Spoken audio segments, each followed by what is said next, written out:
வணக்கம் students. Next நம்ம பார்க்க போகிறது எப்படி ஒரு டிஃபரன்ஸ் ஈக்குவேஷன் கண்டுபிடிக்கிறது. இந்த ஃபார்மேட்டில் இருந்து எப்படி டிஃபரன்ஸ் ஈக்குவேஷன் கண்டுபிடிக்கிறது, போல் ஜீரோ டயக்ராம் எப்படி இதுக்கு ட்ரா பண்ணுறது, அது மட்டும் இல்லாமல் எப்படி இம்பல்ஸ் ரெஸ்பான்ஸ் கண்டுபிடிக்கிறது. ஸோ இது வந்து ஒரு டைப் 2 ப்ராப்ளம்னு சொல்லலாம்.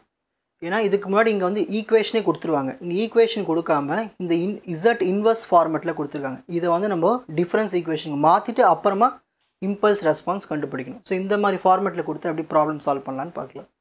A discrete time causal system as a transfer function h of z. So நம்மளுக்கு h of z கொடுத்துட்டாங்க. ஸோ இந்த h of z நம்ம என்ன கண்டுபிடிக்க போகிறோம்னா டிஃபரன்ஸ் ஈக்குவேஷன் ஆஃப் சிஸ்டம், அப்புறம் போல் ஜீரோ டயக்ராம் வரையணும், find impulse response of the system. So first கொடுத்துருக்கிற கொஷின் எடுத்து எழுதிப்போம் given. ஸோ ஸ்டெப் 1 நம்ம என்ன கண்டுபிடிக்க போகிறோம், டிஃபரன்ஸ் ஈக்குவேஷன் கண்டுபிடிக்க போகிறோம். அதுக்கு தான் format h of z equal to y of z by x of z. ஓகேங்களா? சரி, இங்கே மேலே இருக்கிறது தான் y of z, டினாமினேட்டில் இருக்கிறது தான் x of z. ஸோ இதை எடுத்து அப்படிங்க எழுதிக்கிறோம். எழுதிட்டு இப்போ cross multiplication y of z into this one equal to x of z into this one. Cross multiply பண்ணியாச்சுங்களா? இப்போ அடுத்து என்ன பண்ண போகிறோன்னா இந்த y of z எடுத்து ஒவ்வொரு டேர்ம் கூட மல்டிப்ளை பண்ண போகிறோம். y of z into 1 y of z, y of z into this one வரும். இதை அப்படியே எழுதிட்டு y of z மல்டிப்ளை பண்ணிடணும். இது எடுத்து இது கூட மல்டிப்ளை பண்ணணும். ஸோ எல்லாத்துலையும் இந்த y of z வந்துடும். Next x of z into 1 x of z, x of z into minus z இன்னொரு வரும், கூட x of z மல்டிப்ளை ஆகிடும். இப்போ அடுத்த ஸ்டெப் என்ன பண்ணணும், taking inverse z transform. So எல்லாத்துக்கும் இன்வர்ஸ் z ட்ரான்ஸ்ஃபார்ம் எடுத்து ஈக்குவேஷன் கண்டுபிடிக்க போகிறோம். இங்கே y of z இருந்தால் அது y of n ன்னு மாறிடும். ஓகேங்களா? x of z இருந்தால் x of n மாறிடும். இது ஃபஸ்ட்டு. ஓகேங்களா? நெக்ஸ்ட் இந்த மைனஸ் 0.2 எடுத்து அப்படிங்க எழுதிப்போம். z பவர்லாம் இருக்குது, -1 இருக்குது. z பவரில் -1 இருந்தால் y of n minus 1. ஏன் y போகிறோன்னா இங்கே பக்கத்தில் y of z இருக்குது. நெக்ஸ்ட் இந்த -0.15 எழுதியாச்சு. இங்கே z பவரில் -2 இருக்குது. அப்போது y of n minus 2ன்னு எழுதணும். பவரில் -1 இருந்தால் n minus 1, பவரில் -2 இருந்தால் n minus 2. நெக்ஸ்ட் இது மாற்றியாச்சு. இங்கே அடுத்தது பாருங்கள், இங்கே z பவரில் -1 இருக்குது. அப்போ என்ன பண்ணோம், x of n minus 1. ஏன் இங்கே x of n minus 1 போடுறோம், ஏன்னா பக்கத்தில் x of z இருக்குது. x of z இருந்தால் x of n minus 1, y of z இருந்தால் y of n minus 1. அதாவது ஃப்ரண்ட்டில் z பவர் -1 இருந்துச்சுன்னா, இதுவே z பவரில் -2 இருந்ததுன்னா n minus 2ன்னு போடணும். z பவரில் -3 இருந்தால் n minus 3ன்னு போடணும். இப்படி தான் z இன்வர்ஸ் z ட்ரான்ஸ்ஃபார்ம் கண்டுபிடிக்கணும். இப்போ அடுத்து என்ன பண்ண போகிறேன்னா, நல்லா கவனிங்க, இந்த y of n இருக்கு இல்லையா, இதை அப்படியே நான் இங்கே வச்சுக்கிட்டேன். இந்த மைனஸ் அந்த பக்கம் போயிடுச்சுன்னா ப்ளஸ்ஸு, இந்த மைனஸ் அந்த பக்கம் போயிடுச்சுன்னா ப்ளஸ்ஸு. இதெல்லாம் எடுத்து அப்படி எழுதியாச்சு. ஸோ இந்த மைனஸ் அந்த பக்கம் போயிடுச்சுன்னா ப்ளஸ்ஸு, இந்த மைனஸ் ரைட் ஹேண்ட் சைடு போயிடுச்சுன்னா ப்ளஸ். ஸோ இது எல்லாமே ரைட் ஹேண்ட் சைடாக தான் இருக்குது. இதை எடுத்து அப்படி எழுதியாச்சு. இதுதான் நம்மளுடைய டிஃப்ரென்ஸ் ஈக்குவேஷன். ஸ்டெப் 1 கண்டுபிடிச்சாச்சு பாருங்கள், y of n கண்டுபிடிச்சிட்டு மற்ற எல்லாத்தையும் ரைட் ஹேண்ட் சைடு அமைச்சாச்சு. So this is the required difference equation. Next step 2 என்ன பண்ண போகிறோம்னா போல் ஜீரோ டயக்ராம் ட்ரா பண்ண போகிறோம். ஸோ கொஷினில் கொடுத்தது எடுத்து இங்கே எழுதிப்போம். h of z equal to, so அந்த டேர்ம்ஸ் எடுத்து இங்கே எழுதிப்போம். h of z equal to 1 minus ஒரு z இன்வர்ஸை 1 by zன்னு எழுதலாம், டிவைடட் பை 1 minus 0.2. அகைன் ஒரு z இன்வர்ஸை 1 by zன்னு எழுதலாம், மைனஸ் 0.15. ஒரு z பவர் -2வை 1 by z ஸ்கொயர்னு எழுதலாம். ஸோ இந்த மாதிரி ஃபார்மேட்டுக்கு மாற்றிக்கிறோம். மாற்றிட்டு நான் என்ன பண்ண போகிறேன்னா, நெக்ஸ்ட் ஸ்டெப் உன்னிப்பாக கவனிக்கணும். இதில் எது ஹையஸ்ட் பவர் பாருங்கள், z ஸ்கொயர். டினாமினேட்டில் பாருங்கள் z ஸ்கொயர். ஸோ நான் மேலேயும் கீழே z ஸ்கொயரால் மல்டிப்ளை பண்ணுறேன்.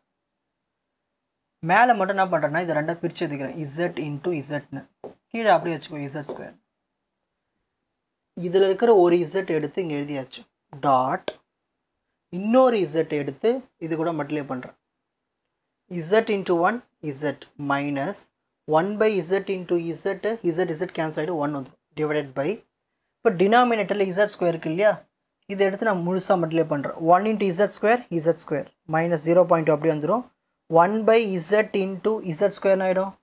ஒரு z கேன்சல் ஆகிட்டு நியூமினேட்டரில் z வந்துடும், மைனஸ் 0.15 into இசட் ஸ்கொயர் இங்கே 1/z² இருக்குங்களா, 1/z² into z² cancel.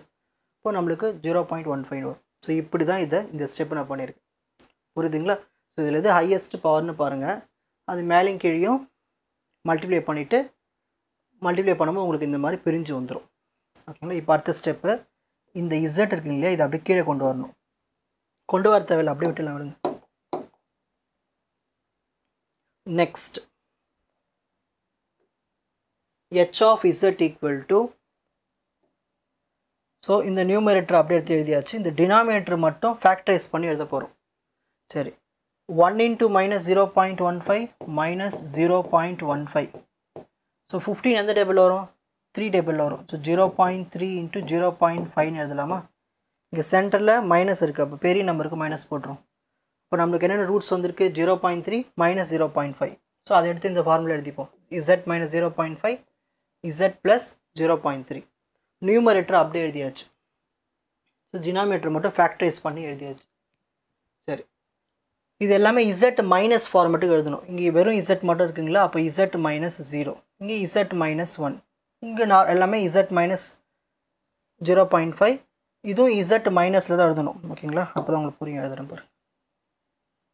So எல்லாத்தையும் z மைனஸ், இங்கே ப்ளஸ் 0.3 இருக்குது, இப்போ ப்ளஸ் ஆகிடுச்சா பாருங்கள், minus into minus plus. So எல்லாத்தையும் இந்த z மைனஸ் இந்த ஃபார்மேட்டில் எழுதுனா தான் ஜீரோஸ் போல்ஸ் கண்டுபிடிக்க முடியும்.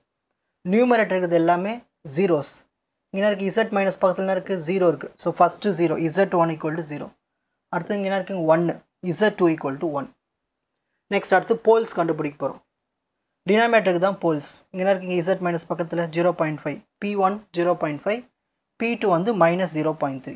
இப்போ இதை டயக்ராமில் காட்ட போகிறோம். ஸோ ஃபஸ்ட் x ஆக்சிஸ் வந்து real of z, y axis வந்து இமேஜினரி ஆஃப் z. ஓகேங்களா? அதே மாதிரி இங்கே இப்போ வந்து நம்ம சர்க்கிள் ட்ரா பண்ண போகிறோம். எப்படி சர்க்கிள் ட்ரா பண்ணோம்னா, இங்கே ஜீரோஸில் பாருங்கள் ஹையஸ்ட் வேல்யூனது 1. ஸோ 1ல் தான் நம்ம என்ன பண்ணோம், ஒரு சர்க்கிள் ட்ரா பண்ணணும். ஓகேங்களா? அப்புறம் இன்னொரு 0ன்னு இருக்குது 0. ஸோ இந்த இடத்துல 0. ஸோ ஃபஸ்ட்டு ஜீரோஸை மார்க் பண்ணியாச்சு. மார்க் பண்ணி அது ஒரு சர்க்கிள் போட்டாச்சு. ஏன்னா இந்த ஜீரோஸ்குள்ளே தான் இந்த போல்ஸ் இருக்க போகுது. ஃபஸ்ட்டு போல்னா இருக்குது 0.5 எங்கே இருக்கும்? 0க்கும் 1க்கு இடையில் இருக்கும். போல் மார்க் பண்ணியாச்சு. நெக்ஸ்ட் அடுத்த போல்னா இருக்குது -0.3. அது இந்த பக்கமாக தான் இருக்கும் மைனஸில். ஓகேங்களா? ஸோ மார்க் பண்ணியாச்சு. ஸோ மேலே இருக்கிறது வந்து +j -j, அதாவது காம்ப்ளெக்ஸ் டேர்ம்ஸ். ஸோ இந்த வெளிப்புறத்துக்கு எல்லாமே z பிளேன். ஸோ இப்படி தான் வந்து ஒரு போல் ஜீரோ போல் டயக்ராம் வரையணும். நெக்ஸ்ட் என்ன கண்டுபிடிக்க சொல்லியிருக்காங்க? இம்பல்ஸ் ரெஸ்பான்ஸ் கண்டுபிடிக்க சொல்லியிருக்காங்க. To obtained impulse response. So இதுக்கு என்ன பண்ணுறோன்னா, ப்ரீவியஸ் ஸ்டெப்பு என்ன இருக்குது, இந்த ஈக்குவேஷன் எடுத்து இங்கே எழுதிக்கிறோம். இதிலேருந்து ஸ்டார்ட் பண்ணுறோம். h of z equal to, இந்த z இருக்குங்களே அதை கீழே கொண்டு வந்துடுறேன். பேலன்ஸ்னா இருக்கும் z minus 1, இந்த டேர்ம் இருக்கும். இப்போ இதை அப்படியே பார்ஷியல் ஃப்ராக்ஷனில் சால்வ் பண்ண போகிறேன். ஸோ இதை எடுத்து இங்கே எழுதிக்கிட்டு எத்தனை டேர்ம்ஸ் இருக்குது? First term, second term. So a/z minus 0.5 plus b/z plus 0.3. இப்போ இதை எடுத்து இங்கே எழுதியாச்சு. இப்போ கிராஸ் மல்டிப்ளிகேஷன், இதையும் மல்டிப்ளை பண்ணுங்கள், இதையும் மல்டிப்ளை பண்ணி எழுதுங்க. அப்புறம் இதை ரெண்டுத்தையும் மல்டிப்ளை பண்ணி கீழே எழுதணும். இப்போ இதுவும் கேன்சல். இப்போ பேலன்ஸ் என்ன இருக்கும்? இது மட்டும் தான் இருக்கும். z minus 1 = இந்த நியூமரேட்டர் டேர்ம் அப்படியே இருக்கும். எழுதியாச்சுங்களா? இப்போ நான் என்ன பண்ண போகிறேன்னா, இதுலேருந்து a வேல்யூ b வேல்யூ கண்டுபிடிக்கணும். ஸோ ஃபஸ்ட்டு நான் z-க்கு 0.5 போட்டேன்னா b ஃபுல்லாக காலி ஆகிடும். So z = 0.5 minus 1 = a into z-க்கு என்ன பண்ணணும்? 0.5 plus 0.3. 0.5ல் 1 போயிடுச்சுன்னா -0.5. இதுதான் 1ல் 0.5. ஓகேங்களா? இது 10 ஆகிடும், இது என்ன ஆகிடும்? 0 ஆகிடும். ஸோ 10ல் 5 போயிடுச்சுன்னா 5. ஸோ பெரிய நம்பர் 1ல் அதாவது -0.5. 0.5 + 0.3 0.8. ஓகேங்களா? ஸோ இந்த 0.8 டினாமினேட்டர் கொண்டு வந்துடுங்க. இப்போது மேலே ஒரு நம்பர் தள்ளி பாயிண்ட் இருக்குது, கீழே ஒரு நம்பர் தள்ளி பாயிண்ட் இருக்குது. அப்போது இன்ட்டு 10/10 பண்ணோம்னா நம்மளுக்கு -5/8ன்னு வந்துடும் a வேல்யூ. நெக்ஸ்ட் இப்போ அடுத்து எனக்கு b வேல்யூ வேணும். அப்போ ஏவை காலி பண்ணணும். அப்போ z-க்கு -0.3 போட்டால் இது 0 ஆகிடுமா? Put z = -0.3. ஸோ z-க்கு -0.3 போடுங்க. ஓகேங்களா? -0.3 -1 ஆட் பண்ணால் -1.3. -1.0 0.3. 0 plus 3 3 புரியுதுங்களா எப்படி பண்ணியிருக்கேன்னு so minus 1.3 equal to minus 0.3 minus 0.5 minus 0.8 minus minus cancel 1.3 இந்த 0.8 கீழே வந்துடும் ஸோ இங்கே மேலே கீழே ஒரு நம்பர் தான் தள்ளி பாயிண்ட் இருக்குது அப்போ நம்ம டேரெக்டாக போய் எழுதலாம் 13/8 ஆன்சர் ஸோ பியினுடைய ஆன்சர் அது 13/8 இப்போ ஏ வேல்யூ கண்டுபிடிச்சாச்சு பி வேல்யூ கண்டுபிடிச்சாச்சு -5/8 13/8 இதை எடுத்துகிட்டு வந்து இந்த ஈக்குவேஷனை சப்ஸ்டிட் பண்ணோம் ஏக்கு பிக்கு ஸோ சப்ஸ்டிட் பண்ணால் நம்மளுக்கு இந்த மாதிரி ஆன்சர் வரும் ஏவனுடைய ஆன்சர் பியினுடைய ஆன்சர் சரி இப்போ அடுத்த ஸ்டெப் பாருங்கள் எனக்கு இந்த இசட்டை இப்போ கேன்சல் பண்ணோம் அப்போது இதில் இருக்கிற நான் இசட்டை டினாமினேட்டர் இசட் இருக்குல்லையே அது காமனாக வெளியே எடுத்துறேன் 1/z வெளியே எடுத்தாச்சு நியூமினேட்டர் எடுத்து எழுதியாச்சு இதில் தான் இசட் எடுத்தாச்சு அப்படின்னா ஆகிடும் 1 மைனஸ் இதில் தான் இசட்டே இல்லையா அப்போ 1/z வந்துடும் இதில் தான் இசட்டை வெளியே எடுத்தாச்சு அப்போ 1 ஆகிடும் 0.3 இதில் தான் இசட்டே இல்லையா அப்போ 1/z வந்துடும் இப்போ இந்த ரெண்டு இசட்டும் cancel h of z equal to numerator எடுத்து எழுதிக்கங்க எழுதியாச்சுங்களா இப்போது இந்த z மேலே போயிடுச்சுன்னா z இன்வர்ஸ் இந்த z மேலே போயிடுச்சுன்னா z இன்வர்ஸ் இப்போது இன்வர்ஸ் z ட்ரான்ஸ்ஃபார்ம் எடுக்க போகிறோம் ஒரு h of zக்கு இன்வர்ஸ் z ட்ரான்ஸ்ஃபார்ம் எடுத்தோம்னா h of n வரும் h of n equal to next numerator என்ன இருக்குது -5/8 அதை எடுத்து ஃபஸ்ட்டு இங்கே எழுதிடணும் அடுத்தது எழுதியாச்சுங்களா அடுத்து என்ன இருக்குது 1/1 மைனஸ் AZ இன்வர்ஸ் இந்த ஃபார்மேட்டில் இருந்துச்சுன்னா நம்ம அதை எப்படி எழுதலாம்னா a power n u of n எழுதலாம் a வேல்யூ இருக்குது 0.5 இருக்குது so 0.5 power n u of n எழுதலாம் எழுதியாச்சுங்களா நெக்ஸ்ட் அடுத்தது இங்கே அடுத்த நியூமரேட்டர் இருக்குது 13/8 ஸோ 13/8 எடுத்து ஃபஸ்ட்டு இங்கே எழுதிடணும் எழுதிட்டு நெக்ஸ்ட்டு நம்ம இந்த ஃபார்மேட்டுக்கு பார்க்கணும் இந்த ஃபார்மேட்டில் 1/1 மைனஸ் AZ இன்வர்ஸ் இந்த ஃபார்மேட்டில் இருக்கணும் ஆனால் இங்கே இடையில் ப்ளஸ் இருக்குது அதை நம்ம என்ன பண்ணலான்னா 1 மைனஸ் போட்டு இந்த இடத்துல மைனஸ் போட்டால் நம்மளுக்கு அந்த ஃபார்மேட் வந்துடும் வந்துச்சா பாருங்கள் 1 மைனஸ் AZ இன்வர்ஸ் அப்போ ஏ வேல்யூனா இருக்கீங்க -0.3 அப்போது -0.3 power n u of n எழுதலாமா அவ்வளோதான் முடிஞ்சு போச்சு இதுதான் நம்மளுக்கு கிடைச்ச இம்பல்ஸ் ரெஸ்பான்ஸ் கொடுத்துருக்கிற சிஸ்டம்க்கு இப்போது ஸ்க்ரீன்ஷாட் டைம்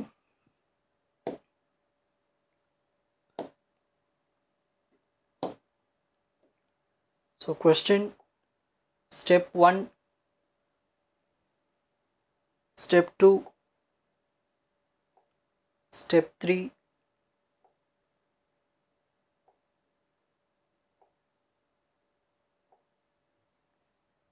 உங்களுக்கு இந்த கண்டென்ட் ஈஸியாக புரிஞ்சிருக்கும்னு நினைக்கிறேன் வாட்ச் அதர் எபிசோட்ஸ் இன் த appropriate playlist Fauji silver academy strength success clarity வணக்கம்